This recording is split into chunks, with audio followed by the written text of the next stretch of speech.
வேதாகமம் நமக்கு 4 விதமான விசுவாசத்தை சொல்லிக் கொடுக்கிறது. ஒன்று, ரட்சிப்புக்கு ஏதுவான விசுவாசம். பேசிய 2:8 சொல்லுகிறது, கிருபையினாலே விசுவாசத்தை கொண்டு ரட்சிக்கப்பட்டீர்கள், இது உங்களால் ஆனது அல்லது தேவனுடைய ஈவு. முதல் விசுவாசம் ரட்சிப்புக்கேற்ற விசுவாசம். இயேசுவை குறித்து நீ கேள்விப்பட்ட அந்த நாளிலே ஆண்டவர் உனக்காக சிலுவையில மரித்தார், இயேசுதான் உயிருள்ள தெய்வம், இயேசுதான் ராஜா, இயேசுதான் உன்னை சிருஷ்டித்தார், உனக்காய் மரித்தார், மீண்டும் வரப்போகிறார், அவர்தான் பரலோகத்தின் தெய்வம், பரலோகத்தின் ராஜா.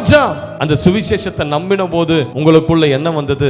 ரட்சிப்பு வந்தது. இதுதான் ரட்சிப்புக்கேற்ற விசுவாசம். இரண்டாவது விசுவாசம் ஆவியின் கனியாகிய விசுவாசம். இயேசுவை ஏற்றுக்கொண்ட பிறகு நீங்க அவரையே நம்பி வாழுறீங்க பாருங்க. என் கர்த்தர் பார்த்துப்பார், கர்த்தர் செய்வார், இந்த கடன் பிரச்சனை தானே கர்த்தர் மாத்திடுவார், இந்த வியாதி தானே கர்த்தர் இதை சுகமாக்கிடுவார், இந்த போராட்டம் தானே கர்த்தர் இதிலிருந்து நிச்சயமா வெளியே கொண்டு. ஆவியின் கனியாகிய விசுவாசம் உங்களுடைய அன்றாட வாழ்க்கையில கிரியை செய்யணும். இது ஆவியின் கனியாகிய விசுவாசம். மூன்றாவது ஒரு விசுவாசம் உண்டு, வரமாகிய விசுவாசம். 1 கொரிந்தியர் 12:9 பார்க்கிறோம். இந்த விசுவாசம் என்ன செய்யும்? இது ஊழியத்துல வல்லமைகளை வெளிப்படுத்தும், ஊழியத்துல அற்புதங்களை செய்யும். சில செத்த பிரேதங்களெல்லாம் எப்படி சில ஊழியக்காரங்க எழுப்புறாங்க? விசுவாசமாகிய வரத்தை கொண்டு. ஊழியம் செய்கிறவர்களுக்கு இந்த விசுவாசமாகிய வரம் வேணும். நான் ஜெபம் பண்ணா இவங்க சுகமாயிடுவாங்க, நான் ஜெபம் பண்ணா அந்த பிசாசின் கட்டு உடையும், நான் ஜெபம் பண்ணா ஒரு அற்புதம் நடக்கும். ஊழியம் செய்கிறவர்களுக்கு விசுவாசம் வேணும். விசுவாசமாகிய வரம் கிரியை செய்தாதான் ஊழியத்தில் நீங்க நிலைத்திருக்க முடியும், இல்லனா வரங்கள் கிரியை செய்யாது. நான்காவது விசுவாசம்